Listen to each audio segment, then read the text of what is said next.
Hello, Unbreakable Mompreneurs.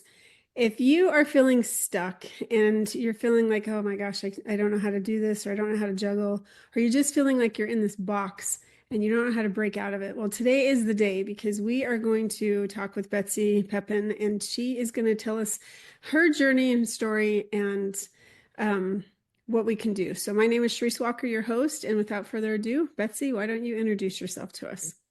Thank you, Charisse. I'm Betsy Pepine. I'm a broker of real estate and really all things regarding real estate. I have a passion for in the state of Florida, and also run a nonprofit that I'm very passionate about to service folks in our community that will never use our services on the real estate side, cost burden families that need housing, and we've partnered with Habitat and help build houses for them.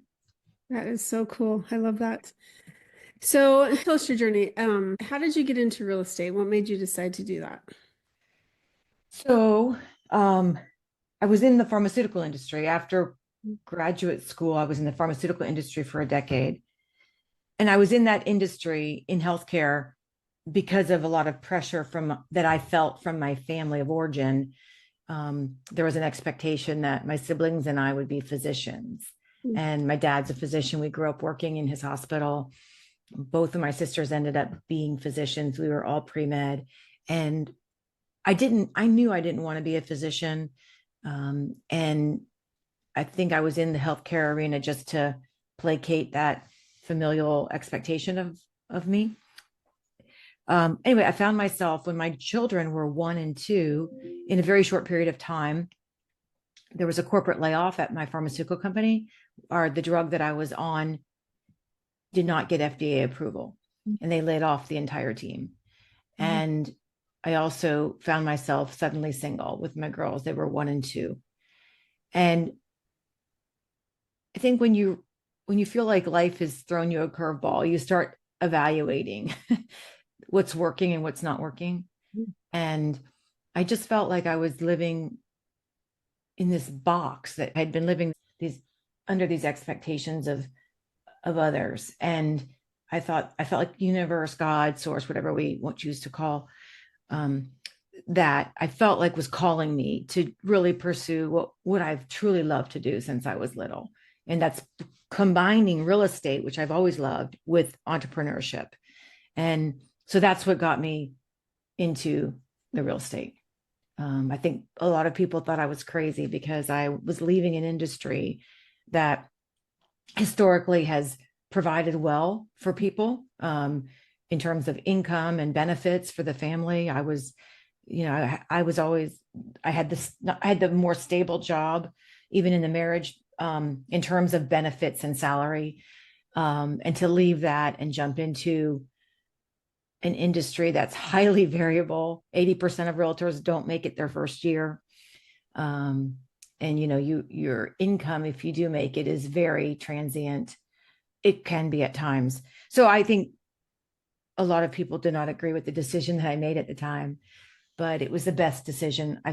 Truly one of the best decisions I've ever made in my life.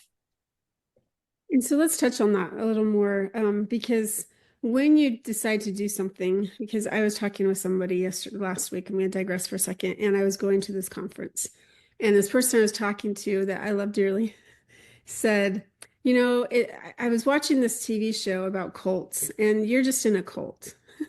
And I'm like, oh, okay. I'm not, but thanks for your opinion.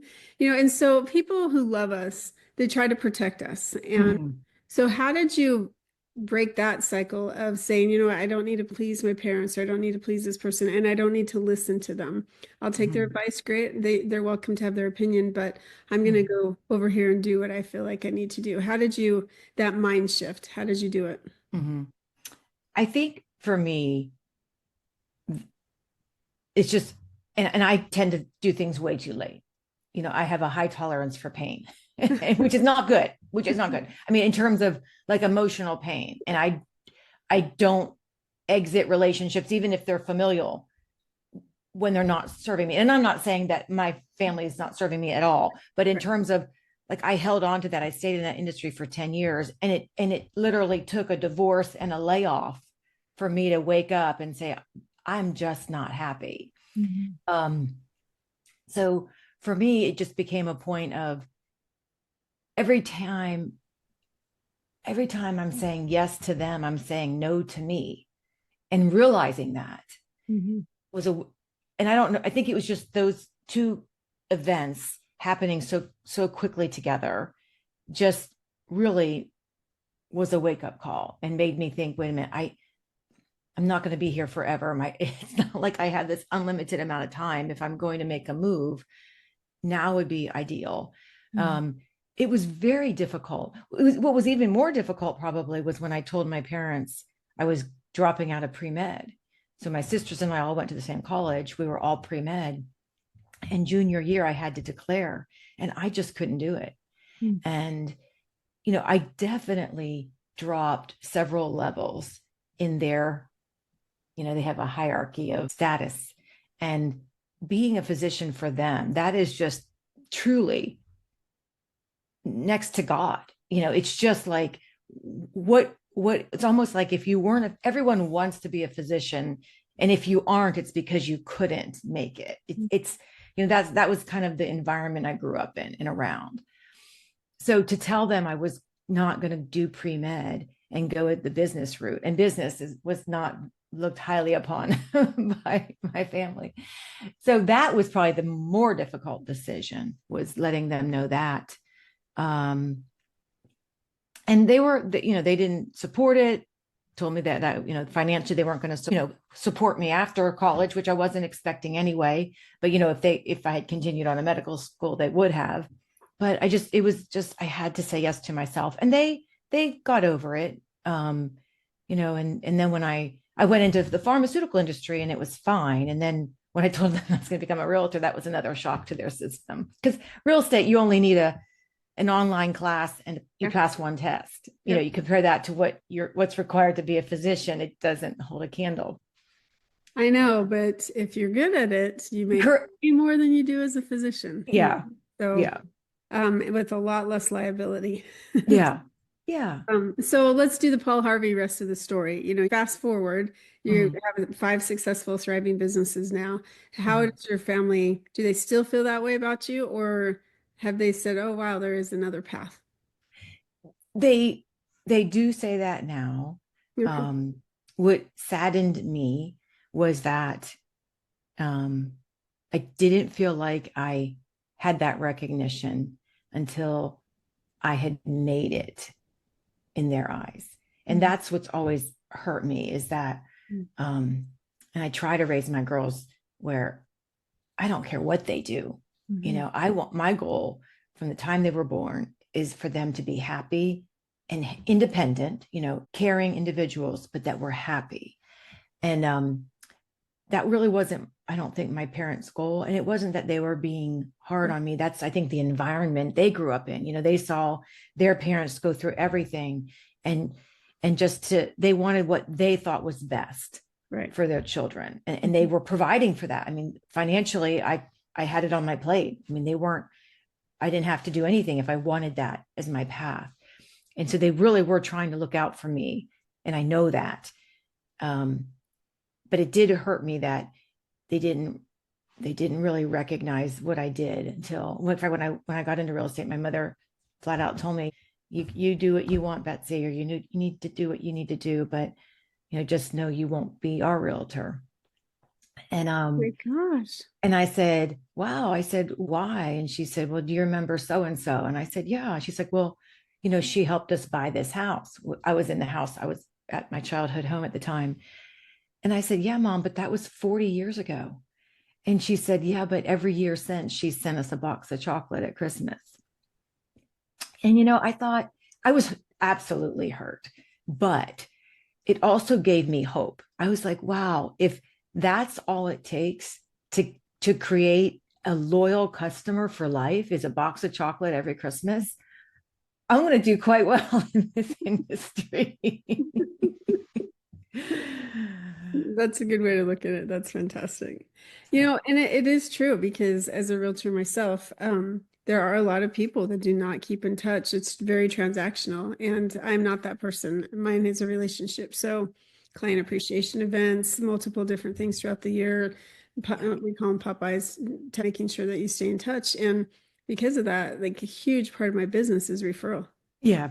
Quite frankly, most of it, because that's what the way I want to work. And Yeah. so, yeah, I'm sorry. I'm sorry that happened to you. And I'm sorry that It's because all good. It's all good. I'm I not. know, but it does affect you, because then I think, does it feel like you have to propel yourself even more? And so you become even more competitive, and I got to do this. I got to do this. Like, not necessarily to prove them wrong, but just for the validation, like what I'm doing Mhm. is right. Well, I do struggle with that even to this day, where making, and I'm working on it, just, and it's hard because like rationally, I know I'm of value, Yeah. but when you're raised in an environment where your value is directly tied to what you produce, what your outcomes are, that's a hard thing to internalize, just to know you have intrinsic value. Mhm. So, and I do have to question sometimes, because I feel like I'm always striving for what's next, what's next. I'm like, Mhm. Betsy, I have to say, is this what I really want? Or do I want this because I want what people, my family will think of me when I achieve this, Right. you know? Yeah. Because then the burnout happens and then you're floundering. Yeah. So let's switch gears for a minute. I didn't, and I appreciate you being vulnerable and you opening up, because I think a lot of people do struggle with that. And it's a mind game. It really is. To be successful, it's that mind. You got to break out of your box, basically. Mhm. Let's talk about Mhm. your book and how you came to write it and what it's about. Mhm. I came to write it. I'm 56 years old, and in my mid to late 40s, I started getting discontent. And I was really frustrated. And I actually wouldn't even admit it to myself for about a year, because I didn't feel like I had the right to be unhappy. I see so much. I mean, I'm very aware of Right. so many people have so much less than I understand that. And so I didn't feel like I had the right to be unhappy or express it. But when I finally did, I started journaling. I've always journaled, but I started journaling more intentionally. I started therapy for the first time in my life, meditation, yoga. I did bioenergetic work, a whole bunch of different modalities to uncover the source of this discontentment. And the common thread was throughout my life, and then too, and still sometimes now, I would find myself in these boxes that I did not want to be in. And whether they're boxes that were imposed on by society, peers, family, or myself, Mhm. and started writing about them. And then when I started talking to other people about them, especially women, they had their own stories. Um, and so I ended up writing a book about my journey in, through, and out of these boxes, because there's so many, and there's so many you don't even realize that they're boxes. You don't, it's hard to explain, but if you don't know there's choices outside of what you're currently living, you don't realize, oh my goodness, I don't have to live like this, or this doesn't have to be this way. And so my goal in writing the book was really just to help one woman look at something a little bit differently and say, is this really working for me? And if it's not, helping her identify ways to overcome. I found there's three main fears that are obstacles to getting out of a box that no longer serves them, and helping them get free. Mhm. That is so good, because I think that a lot of people, they have this untapped potential, and they got to get out of their own boxes first to be able to accomplish what they really could have and what they Mm-hmm. deserve because of whatever's happened to them. So what do you attribute your success to? I don't get asked that a lot. Um, I think I think for me, I was born very curious. I'm a wonderer. I'm incessantly curious, almost to a fault. And so I'm always learning and seeking that. I mean, I do that in my downtime. I love to learn about anything, how Mhm. things work, how businesses, I've always been fascinated by business in general and how it works. And really just, it's funny because I think a lot of people think that perhaps entrepreneurs are money oriented, and I'm very fascinated by money, but not for why people think that. I live very modestly, Mhm. I'm not a materialistic person. I just have always been fascinated by the concept of creating value and people willing to exchange money for value that I create. So that's kind of my mode. So I think just being curious and always having an open mind to learning has probably been the biggest accelerant of my growth. Because I tend not to take things personally, which helps. I'm always looking for input and feedback and how can I grow and what do I need to learn and who can I meet, and truly wanting it and seeking it and absorbing it and getting feedback and then internalizing it and taking what I can and leaving what doesn't work for me and not being okay with that. So I think that mindset has helped me tremendously. That's good because you have to believe in yourself. You have to make sure that what you talked about is possible. And so somebody listening, if they heard that you got out, you started real estate, you became a broker, but now you have these other businesses. So what made you decide to start those and how? Mm-hmm. So I got into real estate, I got my broker license, and I really only thought it was just going to be me. I like working for myself. I like making the decisions. And so I became a broker. I was working out of my house. Agents started asking if they could come join me. I'm like, you can join me, but I'm not offering you anything. I mean, I'm literally working out of my house. Mhm. But if you want to hang your license with me, go ahead. So that happened for about 2 years. And then I've got like 6 or 7 people working for me. And it was getting a little unmanageable because nothing was planned. It was just chaotic. And so I got a coach and he's like, Betsy, go big or go home. And I'm like, well, I'm already home. Like, let's go big. So that helped put some vision and structure. Because honestly, prior to getting that coach, I didn't think more than a week or two ahead of time. So I got the coach probably 15 years ago. And that changed my life because then that opened up lots of other doors. So I created a plan and I started building the brokerage. Once I had the brokerage in place and running, I do get bored very easily. And so, I got the brokerage running and I said, well, okay, what other ways can I add value to the customers we're already serving? And so it was natural to add mortgage and title. So I did that. Then those were in place. And it was about 5 years later. I'm like, okay, I'm getting bored again. What else can I add? What can I add in terms of value for our agents? Well, a real estate school, they need continuing education and I need a recruiting mechanism. So a real estate school fit that bill beautifully. So now our agents can do their CE with us, but we can also use it as the pre-licensing class and we get, a look at all of the people that are wanting to get their license. So that's why the school came to be. Property management was just a natural extension of wanting to help our agents get listings. And I said, okay, well, if we're going to be managing properties when they're ready to sell, if we've done a great job, they will think of us. So that's how the property management company came to be. And then the nonprofit was really a result of my business school. When I was in business school, one of the classes, oddly, you could take is I went to school in Philadelphia and we could gut row homes on the weekends.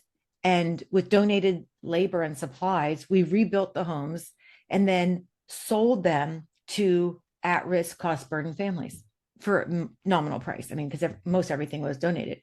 But I saw the impact that a house can make on the trajectory of a family. And that stayed with me when I was in real estate. And I said, how can I give back to that community that will never be in a position to call a realtor and go buy a house? And so then we created the nonprofit in 2018. And that's honestly what I get my most fulfillment from is seeing the impact we're making on those families. That is amazing. I love how you married it. I was talking with, because I've built a team as well, and I was training one of my people yesterday, and this genius idea came up that, I mean, I've been in real estate for 10 years, and I'm like, how did I not ever think about this at all? And so I'm like, now we got to open a business and start doing it. And because it's true. If you have, I mean, if you look at the different niches, what are their needs? And if you figure out what their needs are, now you can create a solution to it. And now you can go solve that problem. So she starts laughing at me. Charisse, you're involved too much, right? But I think as an entrepreneur, we do get bored. We totally get bored, and Yeah. we start to be like squirrel, squirrel. Yeah. But if you go too far away from what you're doing, then you get distracted. So Right. So I do try to keep it yeah, the general real estate space. that's great. That's really fantastic.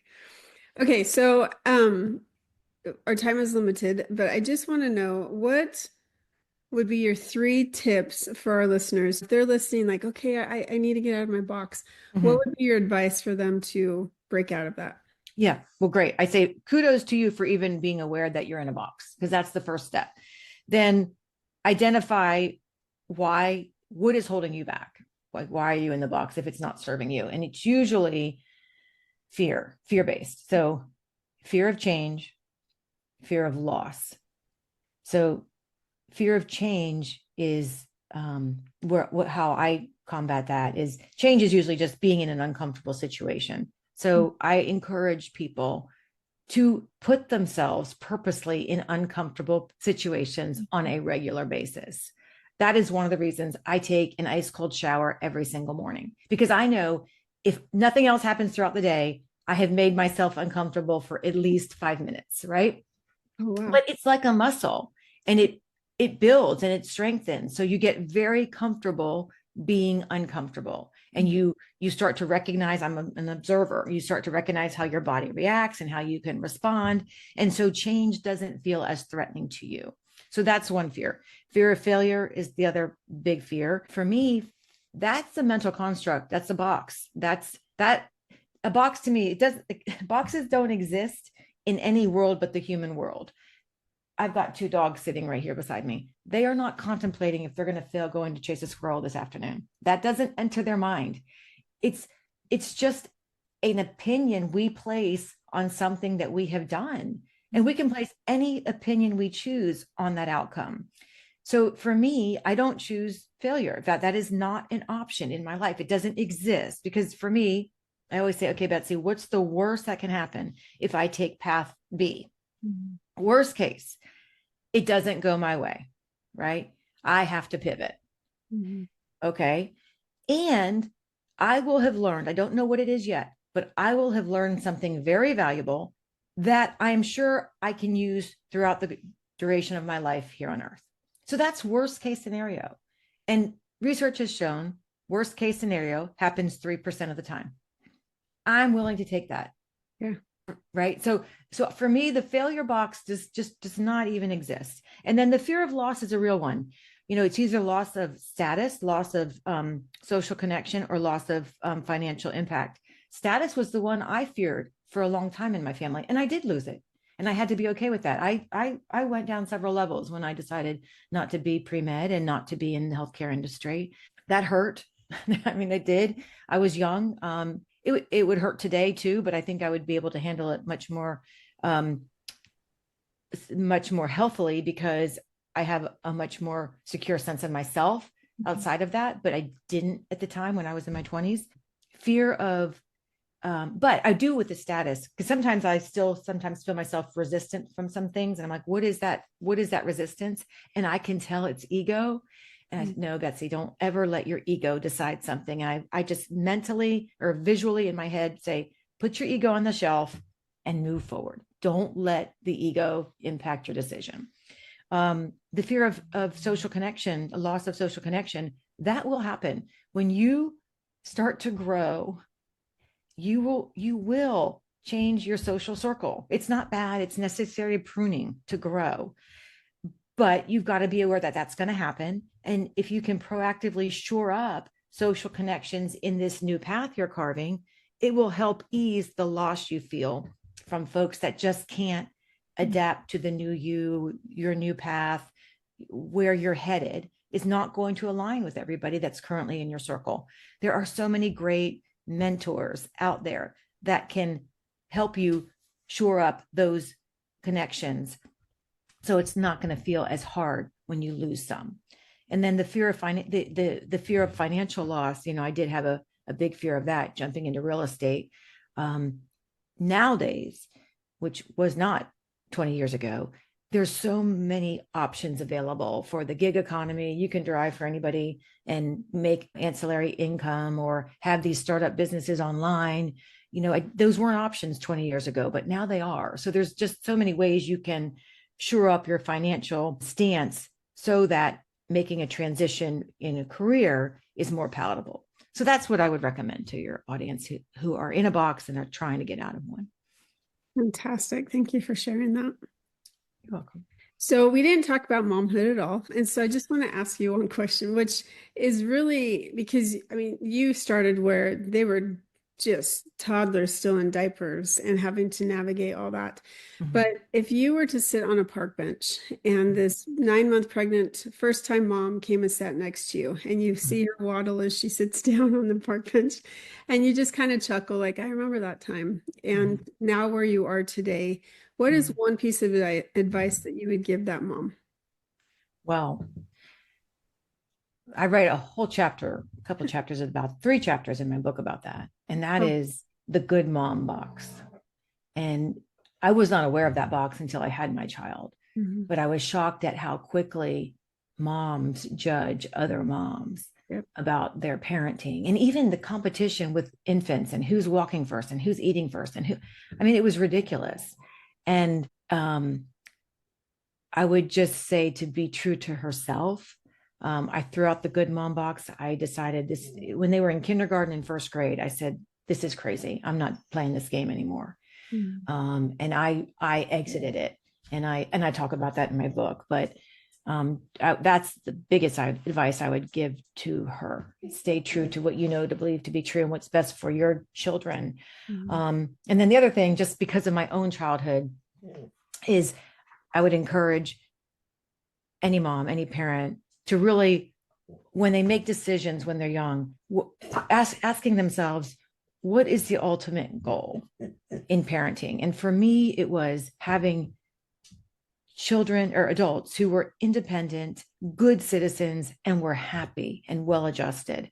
So I let go of needing them to get straight A's and needing them to go to top schools and being top ranked and being involved. And in fact, I write about this. I totally stepped away from checking up on, was their homework in? Was it correct? Was the project done on time? I let it all go on them. Now, I provided support when they asked, but my goal was not, did they get an A or a great grade? It was, can they figure it out themselves?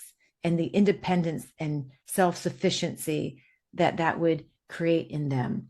And my favorite saying to them was always, I don't know, but you'll figure it out. And they now tell me that when I'll say, well, what are you going to do about this? They're now 25 and 26. And they're happy as a clam. And they're like, I don't know, Mom, but I'll figure it out. And they don't know how much joy that brings me because I know they are fine. And that took me, they were in kindergarten and first grade. And when I made that realization that I was doing it for me, I wanted them to get good grades for me, but I wasn't looking at what the long-term impact was on them. That is fantastic advice that I haven't heard before from people because I asked that question. And that is so true because honestly, I never even thought about that for them to get the good grades for me, like I know one of my children, they're super, super intelligent, but they have a hard time remembering to turn in work, or they have OCD. So they have a hard time being able to not make it perfect. And so they could take, and I'm not joking, 6 weeks to write a 3-page essay. And like, gratefully the teachers worked with them, but it's like, really, it doesn't have to be perfect. And they floundered. And I would rather them be able to learn the skills of it doesn't have to be perfect and it's okay while they're still in the house than moving outside. And so I had to transition because I was that person that had to be perfect at everything, had to do everything right, and had because of other issues, I realized. And so I'm like, I cannot put that pressure on my children. But then there's that fine line of you go the opposite way because the swing, which we'll get to later, but it's hard. It's hard to be perfect. And so I think that that's fantastic advice that they'll figure it out because it gives them confidence in themselves as well. Yeah. Wow. Well, if our listeners wanted to find you, how would they do that? Yeah. So I have a website, which is my name, betsypepine.com. I'm also on all the social channels with my name at Betsy Pepine. Fantastic. Well, Betsy, thank you so much for being on. Thank you, Charisse. I appreciate it. And our listeners, I hope that you, as you're listening, and if you could identify one of those 3 boxes that you're sitting in, break out of it and go get her book, because it sounds like a fantastic book and it can help you be able to break out of that, because you deserve the best that you desire. So go out and have a great day. Beautiful moms, remember, you are unbreakable. Keep illuminating the world with your strength, pursuing your dreams, and reveling in the splendor of motherhood.